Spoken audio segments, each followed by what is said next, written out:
Greetings, everyone. This is Dave Meyer with BusyWeb, and we're going to talk about digital marketing trends for the second half of 2017. If you've seen the original 2017 deck from 6 months ago, a lot of this is similar, but I've updated it with all kinds of new information and details that you'll want to know. This is a deeper dive into what to do with what you're going to find in the digital marketing trends. So there's a lot of hands-on data and information available in this presentation. If you haven't seen this before, it's worth your time.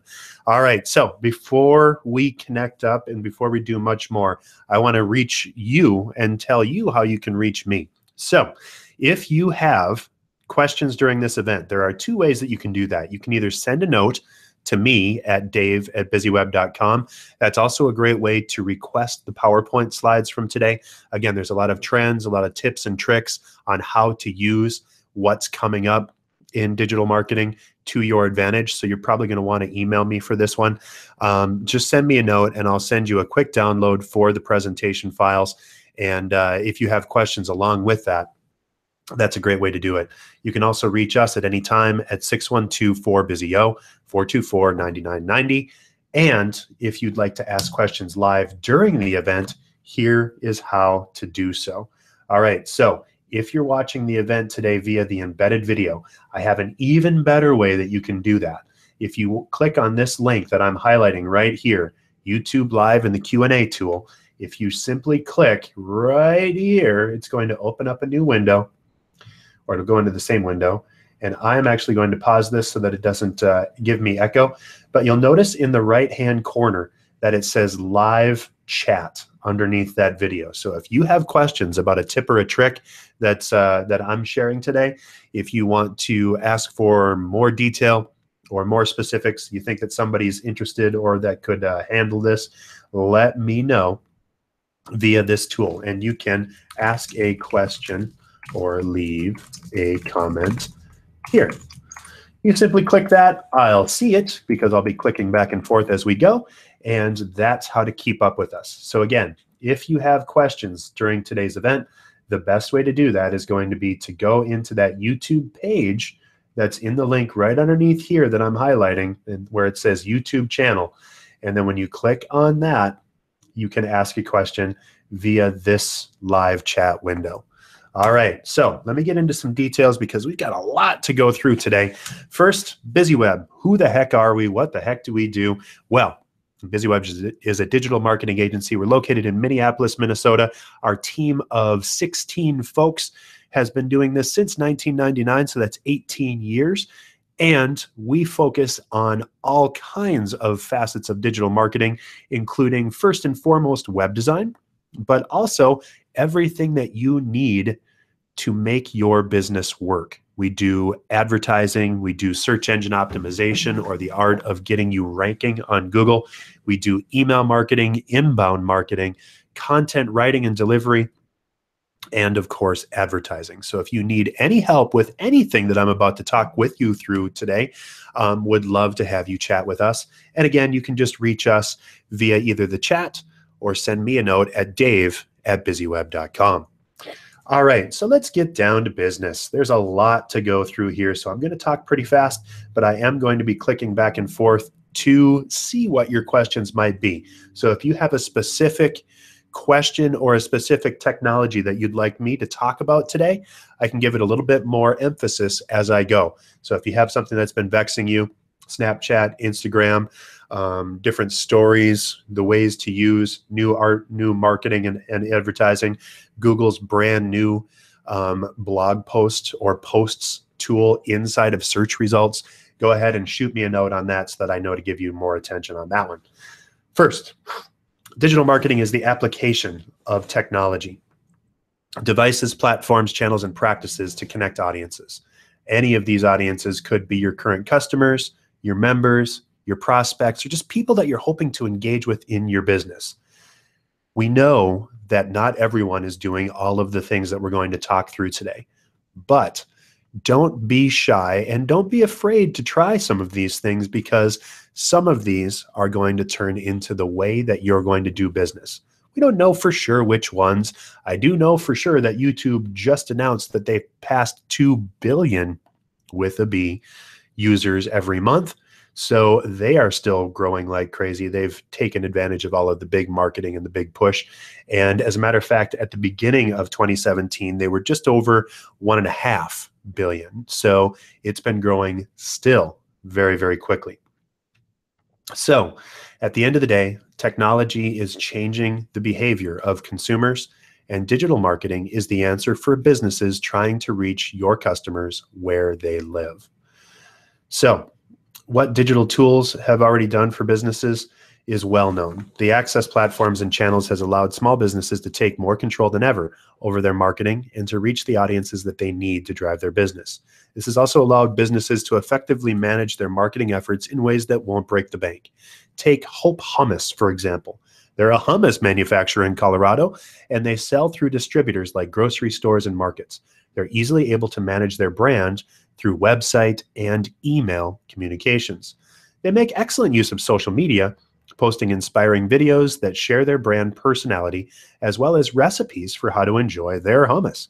They've considered the mobile experience in the design of their communication, and above all else, they've recognized that while their business flows through distributors, they have to create the connection to the people buying their products. And they've gone so far as to make that available through their website on a desktop and mobile device through Find Hope. Look at all the ways that they've taken advantage of what digital marketing has to offer. What you see here is also a great reflection of the trends I'm going to talk through today. You may be asking, if I need to get set up on all of those digital marketing channels and platforms, how do I know which one to use? It can be really hard to determine which right channel or mix of channels should be for you. First, you don't have to use all of them, so relax a little bit. Fortunately, there are some quick questions you can ask yourself to help figure out if you're ready to jump onto any of these for your digital marketing theme. First, time.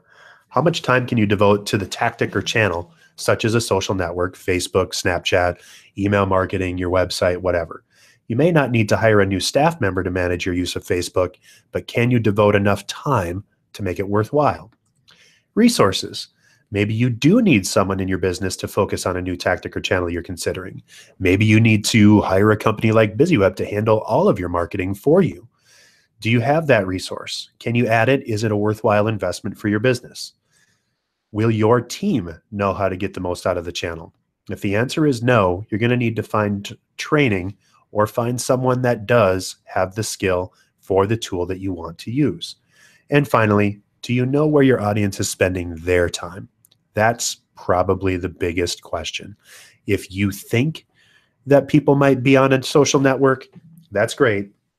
I would want to measure and know for sure before you spend too much time on what's going on. Drum roll. Here are the hottest digital marketing trends of 2017 that I'm going to talk through today. First, marketing automation, and then content marketing, video marketing, mobile marketing, and big data. There's lots of slides and lots of information on each of these. And again, we're going to get this done in under an hour, so hang on with me. We're going to dive right in. First, marketing automation. This is the way to automate repetitive tasks like email, social media, and other website actions. The intention is to nurture prospects with highly personalized, useful content in order to convert prospects into customers and build customer loyalty. It's also known as inbound marketing, also known as auto campaigns or other things like that. But the goal and the channel is to have your marketing work for you. The easiest part of marketing automation is to publish something on your website and let your website publish all of the content out on your social networks. It's easy to do in WordPress. We do that for all of our clients. By learning about your audience, you can segment them into categories, demographics, interests, and create customized content that speaks to them instead of creating universal content and shouting from the corner to try and engage as many people as possible. Let people tell you what they're interested in and then automatically follow up with them with relevant content. So why is this a worthy trend? First, in addition to your customers' eyes, there's more ways for messages to be communicated than ever before. In addition to all the digital marketing they receive, don't forget there's marketing messages in magazines, television, direct mail, something that they're driving by on the street. This can all be overwhelming, both for receivers and for marketers trying to figure out how they're going to deliver their messages and actually read the people or read the content that they're trying to connect with. Combine all those channels and consider that the number of marketing impressions we generally get in a day, probably about 264 is an average per person per day. They estimate it as conservatively as they could, so I would guess that that's actually a factor of 2 or 3 higher. What's the result of all of these things?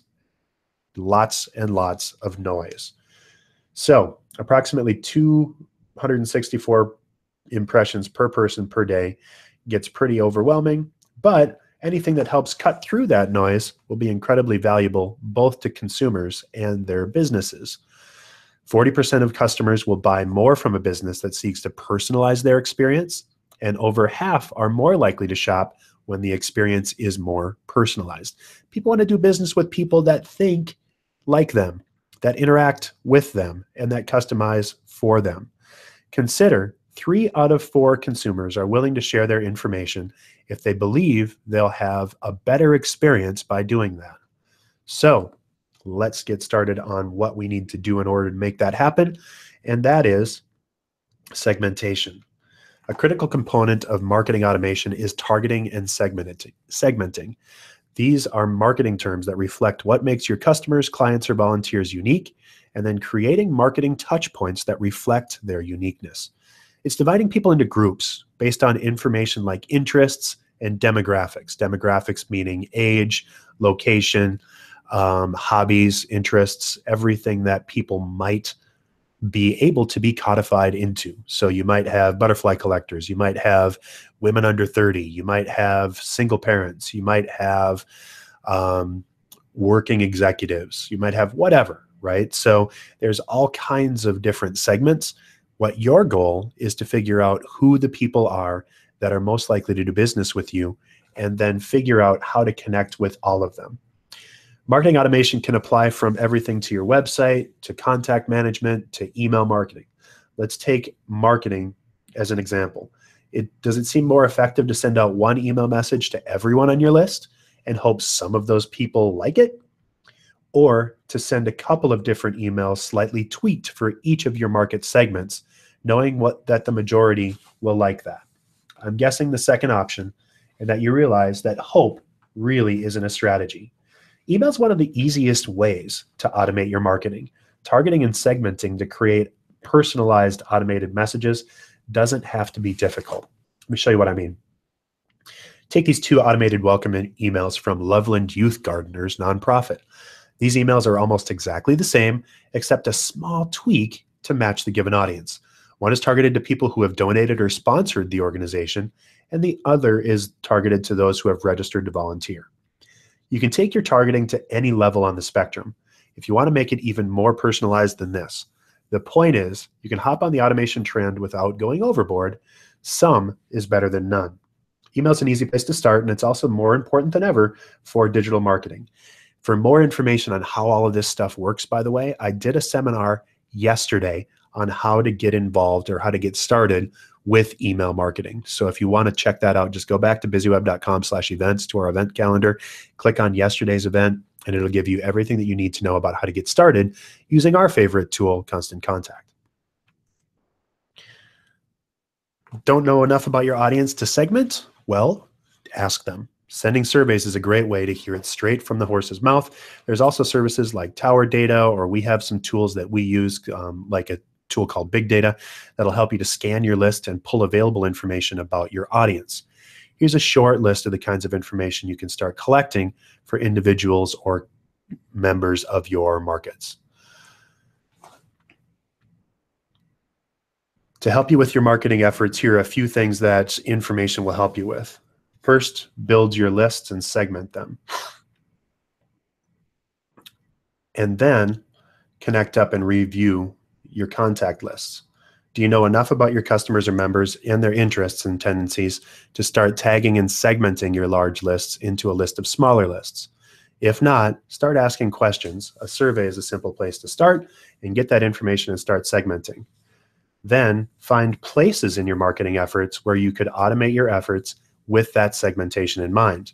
I mentioned about autoresponders here. They're a great place to start, and it's super simple to set up.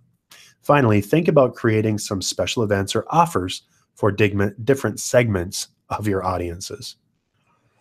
It all kind of wraps up into content marketing. This is really where we mean content is king. As much as 88% of marketing will be done through content this year. This trend has been continuously growing over the years due to an increase of noise that we talked about earlier, in addition to the growing trend of purchasing from businesses based on trust. So what is content marketing?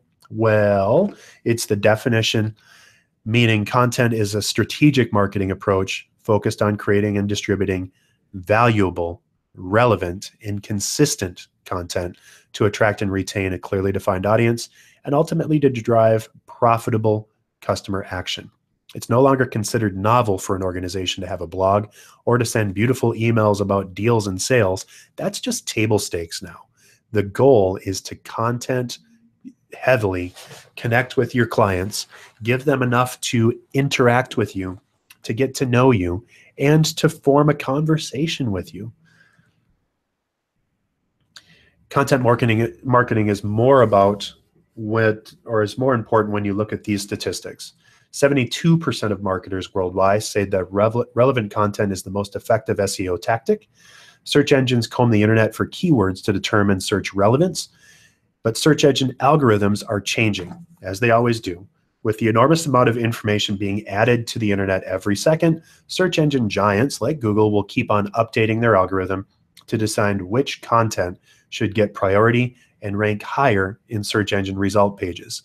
Seen just last week when Google announced that they're now adding posts to their search results, which when you search for your business or your product or service, if you were to show up in the card on the right-hand side, in addition to hours and links to your website and the other things that you do on your site on that right-hand side, it'll also now start to link to individual posts that you've made. Content has never been more important.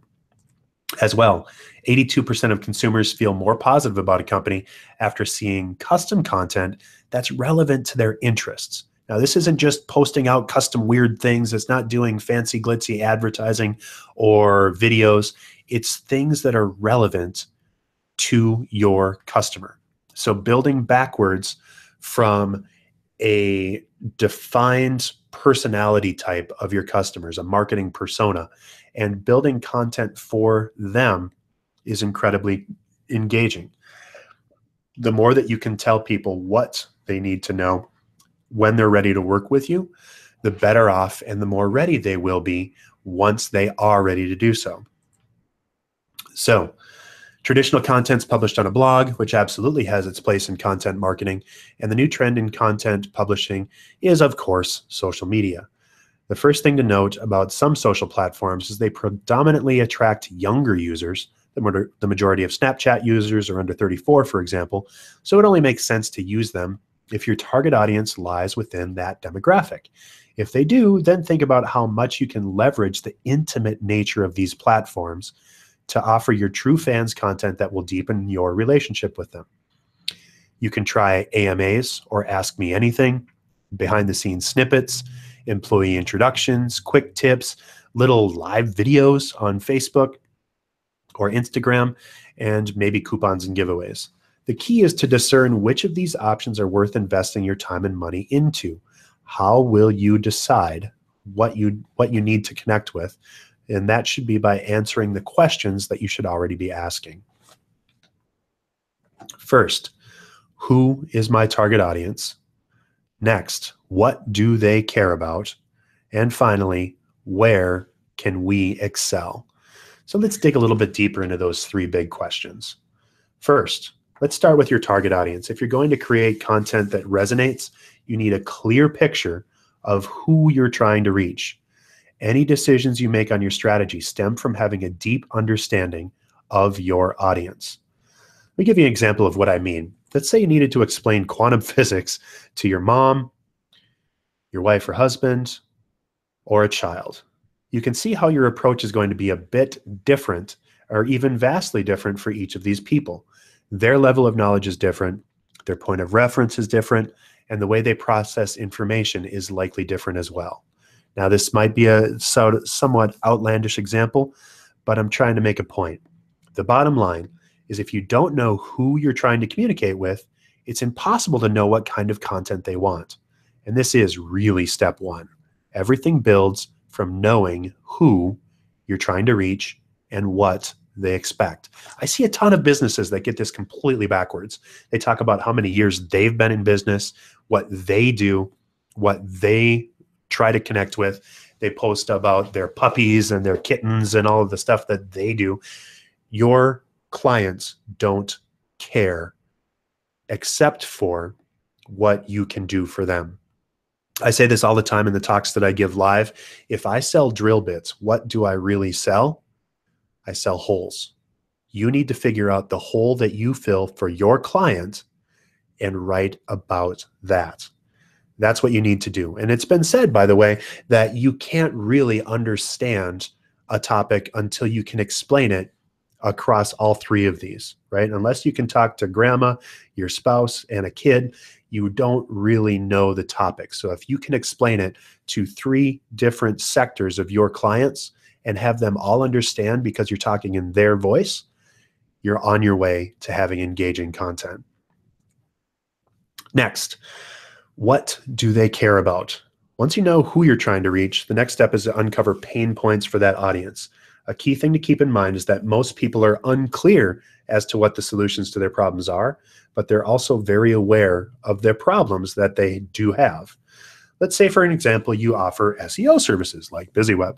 It's probable that a potential customer may not even know that they need SEO, search engine optimization. They're not focused on the solution, but they're well aware of problems they're having. What they do know is that when they Google the things their customers might be looking for, their business isn't on the first page and nobody's finding their website. Uncover what they want to know, what they need to know, their likes and dislikes, and their wants and desires.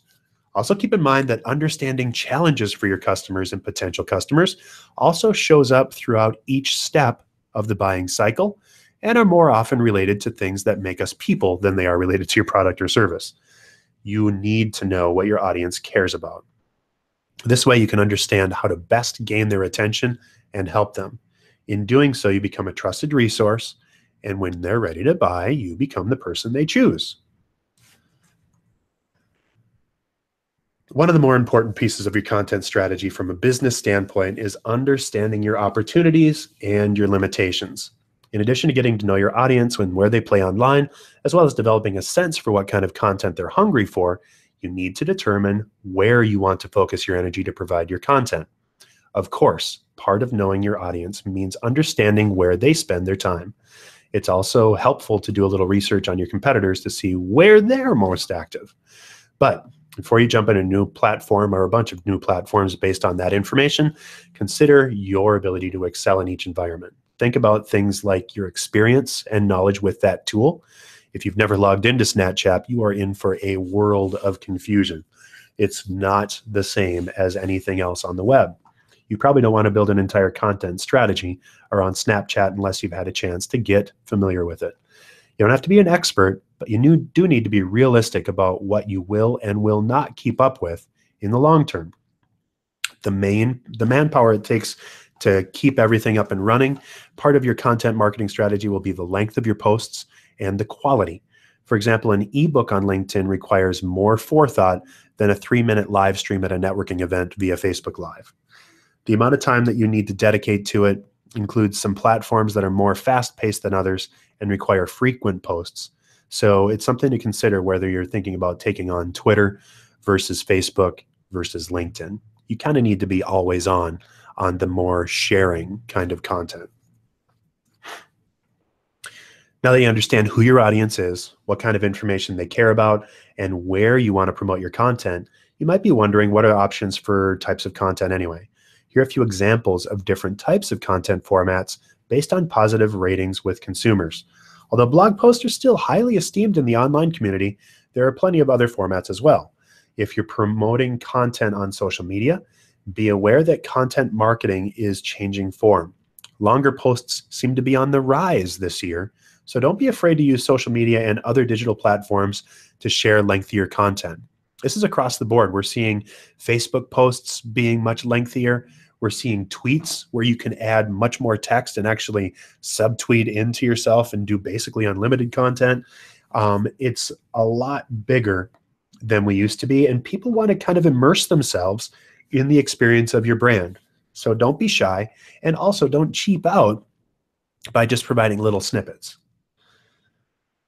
To jump on the trend, first, you need to figure out where your customers, members, or audience is today, what social media channels they use most often, and do they prefer to communicate via email to get their information or in some other way.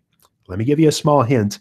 No matter what they prefer, they still use email, so don't forget about that channel. When are they open to receiving marketing messages? And here's the most important piece. If you don't know, ask them. Next, look at where you are today and where your audience is. Are you trying to do too much? Do you need to do more? Do you need to change what you're doing? And finally, choose one of the channels you're not using that your audience is and start working to make that a part of your marketing mix. Start small and let your audience know that you're going to be dipping your toe in the water and build from there. You don't have to boil the entire ocean. A good strategy would be to commit to at least a weekly update on the social network of your choice and let it grow from there. But that's your baseline. You don't ever want to do less than your minimum commitment. So if you say that you're going to do it weekly, if you forget about it until Friday, get tweeting, get posting, don't forget. Also best to schedule posts if you're worried about that, because you can take more time and be a little bit more thoughtful. Editorial calendars are brilliant things that will help you get over that hump and beat out writer's block. One of the biggest things that our clients have challenges with is really coming up with content when they're staring that, what are you up to today, Dave, kind of thing that they see on Facebook. If you just look at it and know, here are the things that I want to share, here's when I need to share them, here's the seasonality of my business, and more important, this is the question that my client is asking at this point in time. Answer those questions and you'll be fine. Another trend. As you think about your content marketing strategy, consider adding video. Video is a top trend this year. You've probably seen this all over. Facebook Live is now out. With Twitter, you can do Periscope videos. You can do YouTube Live, which is what we're doing right now. Video is brilliant. It's incredibly engaging. And generally, we just kind of all have that video kind of bent on us. We like to see moving pictures.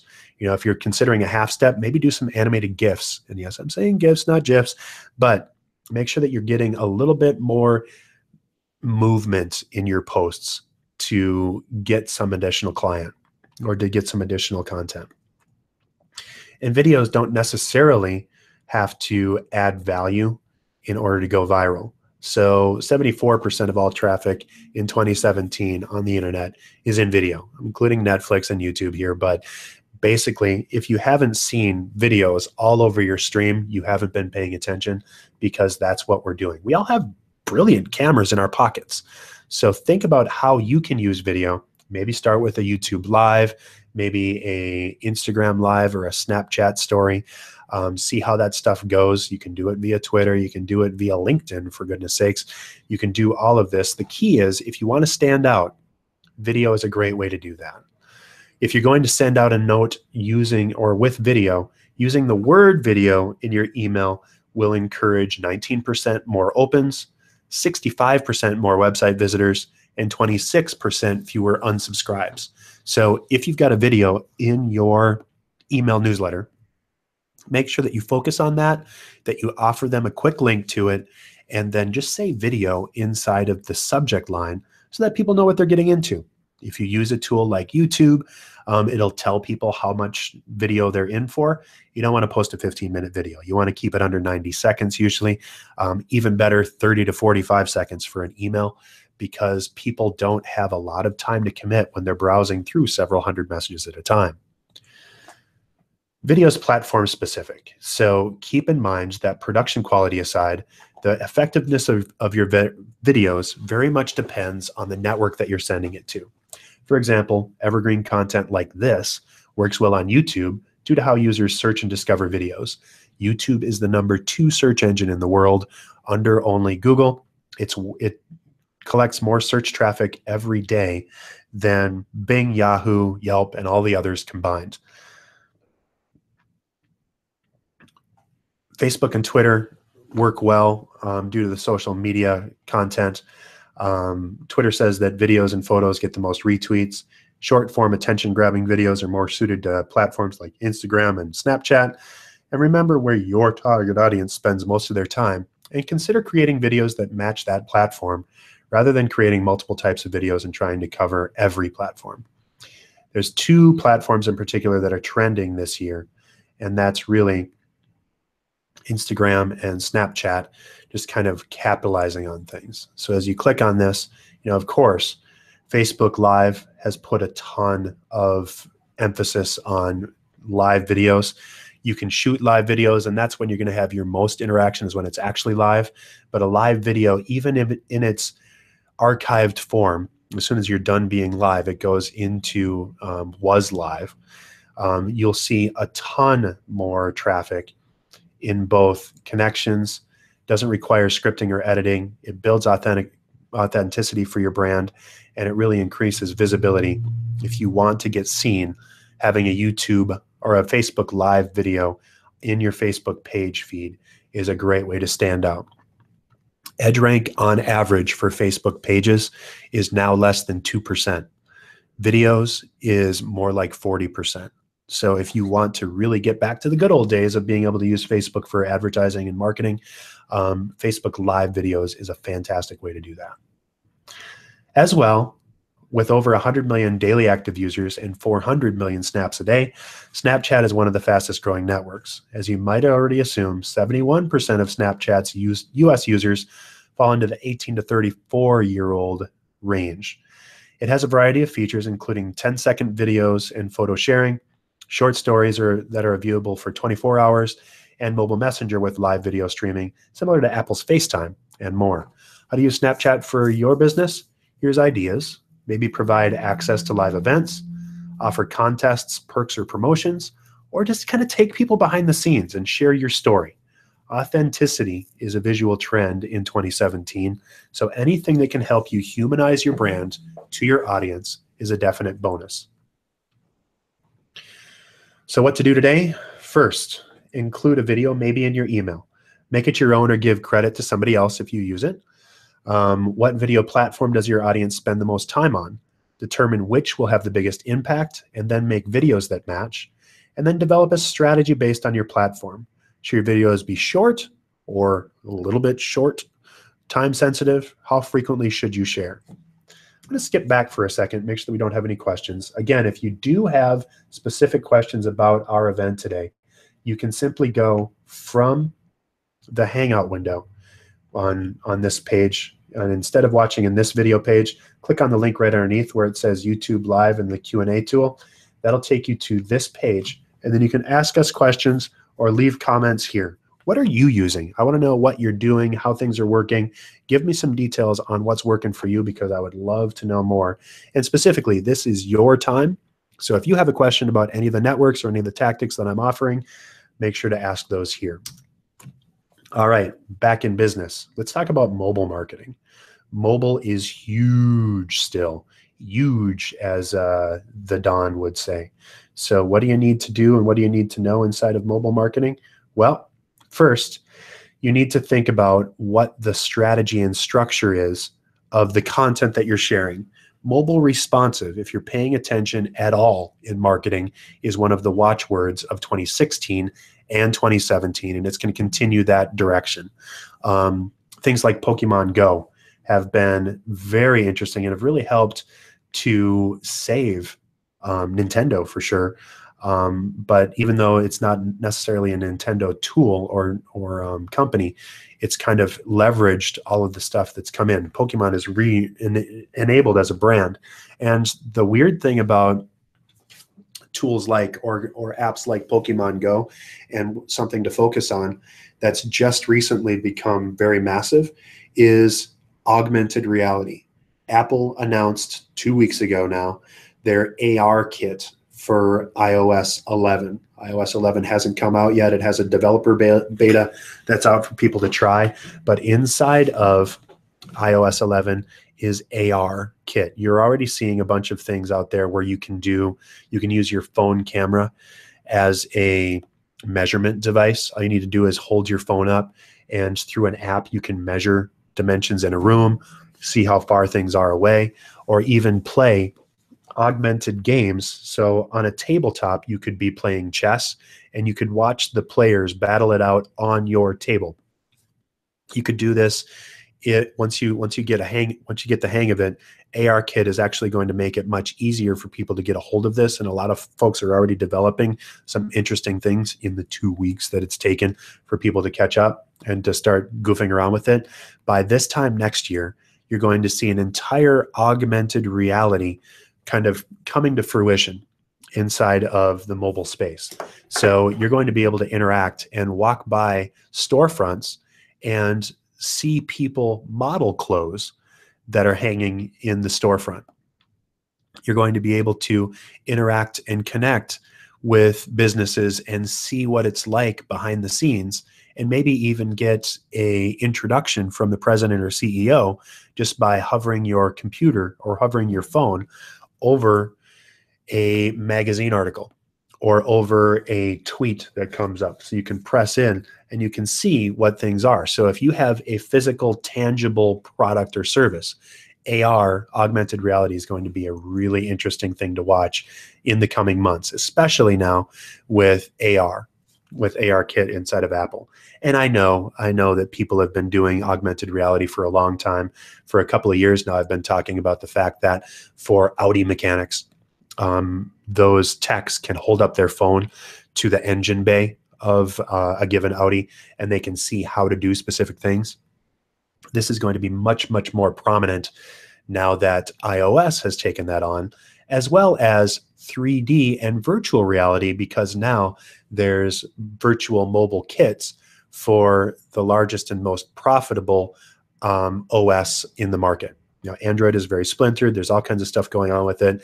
It's not as developer friendly usually, generally. Does have a few less rules, but once Apple jumps on something, that's really when it goes into mass adoption.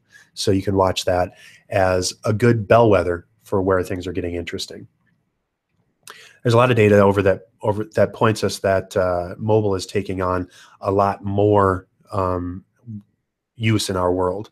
More than 80% of internet users own a mobile smartphone. 75% of Americans bring their phone to the bathroom, so don't ever grab anyone's phone. And 4 out of 5 customers use their smartphone to shop. 4 out of 5. Amazon has now purchased Whole Foods. They're using that as a distribution channel to augment the things that you can do in the world. You're going to start seeing Amazon pickup and delivery right out of Whole Foods. It's not necessarily a way for them to break into the food market as much as it is a way for them to break in completely on the final frontier of e-commerce, and that's food and just connecting with people personally every single day. So very, very interesting on what's happened in the last month with the Whole Foods acquisition for $13 billion. But mobile's also changed our behavior. It's really kind of augmented how people can connect with each other. It's how you read your messages and posts, how people find you, how to make purchase decisions. It's how you keep up with old friends. And it's just the way we do business now. Having a website that looks decent on a computer doesn't matter nearly as much as having a mobile-centric connection. So the mobile-centric search is huge. It's 75% of the time people search from mobile devices. And the reality is that people are using their smartphones to find everything they need. And what happens with that is that the companies, the businesses that are being searched are usually in time and space close to the people that are searching. So even if you have spent a ton of time and energy on search engine optimization, If someone is physically closer to your competitor or to you, you're going to get extra bump and extra input if that person is physically closer to you. So your phone knows where you are at all times. It also knows what you're searching for. And 88% of those near me searches, of course, happen from mobile devices.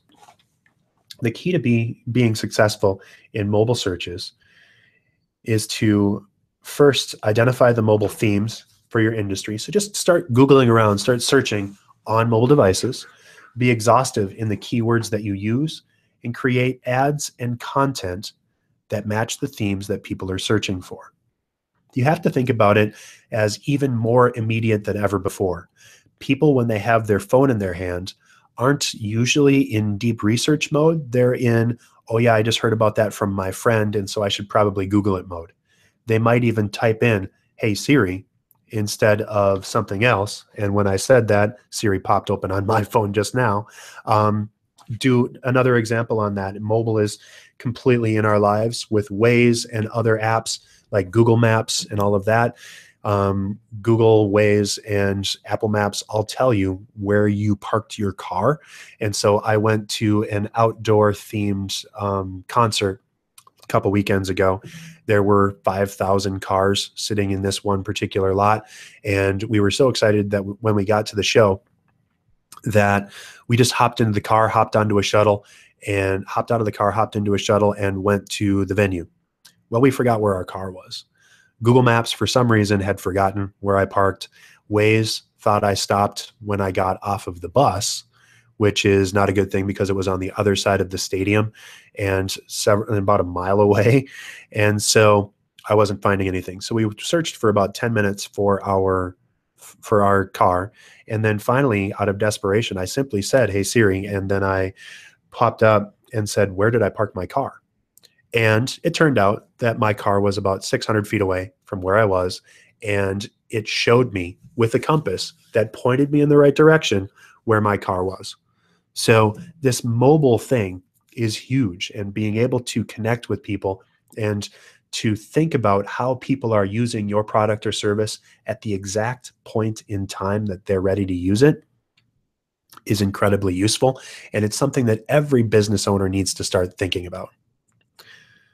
So email needs to work on mobile devices, of course, because 75% of people who see an email that doesn't look good on mobile will delete it, and 30% of folks will unsubscribe. Common mistakes in mobile. First, too much text. If you have all kinds of stuff on there, nobody's going to take that and read it. Think about someone standing in line at a bank teller line or at the grocery store or walking down the street. If it's going to require a lot of reading, they're going to skip it. Likewise, if your email template was built in the days when newsletters meant multi-column things like newspapers, you're missing out. If you have multiple columns, it's hard to read. It doesn't make sense. It's hard to click. Basically, you need to have a mobile responsive template for your emails that compresses everything down to one simple window, one simple column. Large off-screen image sizes.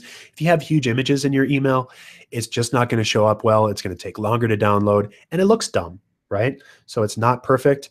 And likewise, if you have tiny fonts, people can't read it. If I have to pinch in Zoom, if I have to grab my second hand, heavens to Betsy, why would I want to do that? And pinch in Zoom to open up things and to read it, more often than not, I'm just going to swipe and delete it. And then also, finally, hidden calls to action. You need to tell people immediately what you want them to do and design your marketing with an easy to read and easy to digest call to action. Tell them what to do next. Your email, your content, your marketing shouldn't be Where's Waldo. If people have to guess or look hard to find what to do with your business, they don't have the attention span anymore. I used to tell people that they have about 10 seconds to make a decision before they move off somewhere else. Now it's more like 2 or 3. So if they don't get it immediately with what your point is, what you can do for them, and what to do next, they're going to move on. To push your email beyond the inbox, make sure that you highlight things to make sure that things work. So first,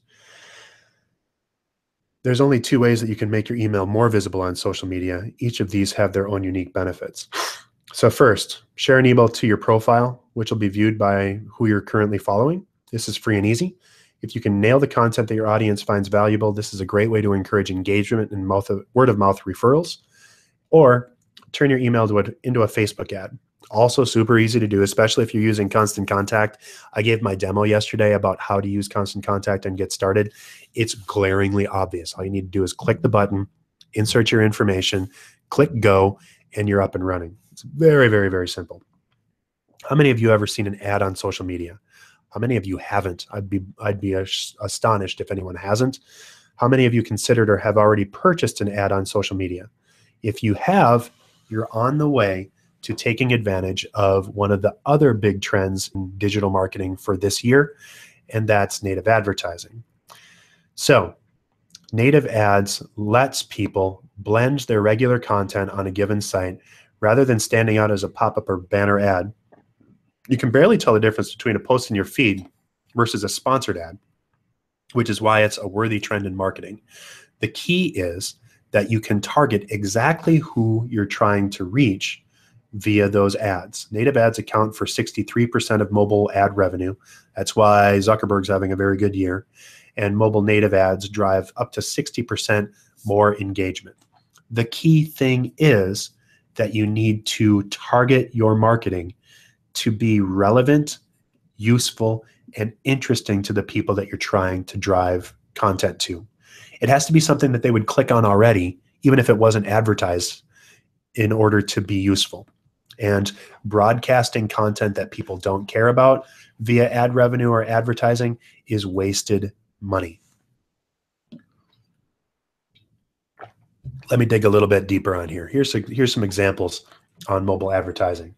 So Google Local has inventory ads, so you can do shopping inside of Google. Pinterest has cinematic pins where you can dig in a little bit deeper and see more information based on the content that you're sharing. And then inside of Facebook sponsored ads, of course, it's just that little sponsored tag, and same thing with Instagram sponsored ads. Instagram in particular is getting some flack in this second half of 2017 because celebrities and other sponsored content are not always representing that they are sponsored content. So you need to be careful with that and note that it has that big sponsored in the corner. Unless you represent that, you run the risk of negating the goodwill that you've built with your existing fans. Make sure that you represent that you're sponsoring something or that your content is sponsored, especially if you're engaging with influencers. Make sure that they're doing this responsibly. And again, lead with interestingness, lead with engagement, not with your message. It's the difference between shelling out and talking about, hey, we've got drill bits for everybody, and we've got purple drill bits and green drill bits and, drill bits with flowers printed on them, versus, do you need a 3/4 inch hole? We can help. So for people that are looking for that hole, they're the ones that are going to look. They don't care if it's purple or pink. So focus on the actual need that you fulfill and how you do it. Do that in a novel way, and you'll be much more likely to engage. So what can you do today? Well, here's a couple of things. First, figure out what your mobile experience is like. Are you being found? And if you are, does it look good on a mobile device? Consider purchasing ads that will show up on social media and mobile devices. Native ads are a smart bet. And are you a marketing consultant? You should consider wrapping a service around optimizing for mobile, helping your clients ensure their communications work on mobile devices. Everybody's a marketing consultant now. That's the thing. And that's why BusyWeb is having such an amazing year. Our clients need help making this stuff work. And for less than the price of a person, we help them with experts in every facet of marketing. Next up, big data. You've jumped in the digital marketing bus, you carefully developed your content and segmented your audience, and you've ensured that your communications will work on mobile. You send your campaign, you wait for the results. How do you know if you're successful? Does looking at the reports help or just confuse you? How do you know if something worked or something didn't, or if something should be working more? We've been inundated by big data talk for years. It's true that data is all around us. The challenge is to avoid a common pitfall with all of that data. The pitfall of drawing conclusions or making comparisons just because the data was available. This is correlation is not equal to causation. Just because you see something doesn't necessarily mean that it made it happen. Data isn't important for data's sake. It's important for helping to ask better questions and make better decisions. I read that word for word because it's incredibly important. You need to use data as a bellwether, as a compass for your actions, not necessarily as a magic 8-ball. Data's everywhere, yes. Collecting data isn't the hard part.